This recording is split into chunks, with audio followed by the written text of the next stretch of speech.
What if I told you that one of the world's most vibrant and fun-loving sodas was actually born during one of history's darkest times? Most people think Fanta was just another fruity creation from the Coca-Cola company, but its real story is far more complex and, frankly, pretty shocking. It all starts in the 1940s, right at the beginning of World War II. Coca-Cola was a global sensation, but when war broke out, everything changed. A strict trade embargo was placed on Nazi Germany, which meant the Coca-Cola Company in America could no longer ship its secret syrup to its German branch. Just like that, the German bottling plants were cut off, unable to produce a single drop of Coke. For any other company, this would have been the end.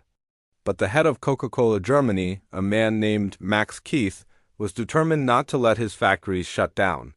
He gathered his team and gave them the seemingly impossible task: create a new drink using only the ingredients they could find within Germany's war-torn economy. This wasn't about creating the next big thing.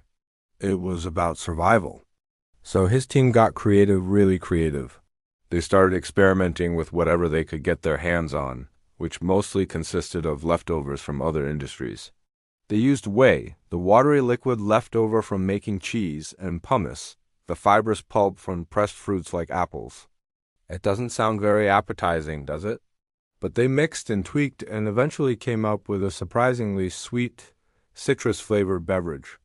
They needed a name, and since the drink was a product of pure imagination, or fantasy in German, they shortened it to Fanta.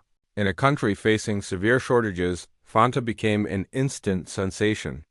It was one of the only sweet, carbonated drinks available, and people loved it. The American Coca-Cola headquarters had no contact, no control, and certainly made no profit from it. They had no idea it even existed.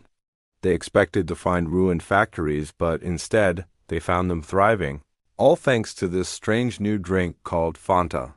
They had inadvertently stumbled upon a massive hit. Realizing its potential, Coca-Cola adopted the brand, discontinued the original wartime recipe, and eventually relaunched Fanta in the 1950s as the bright, fruity orange soda we know today.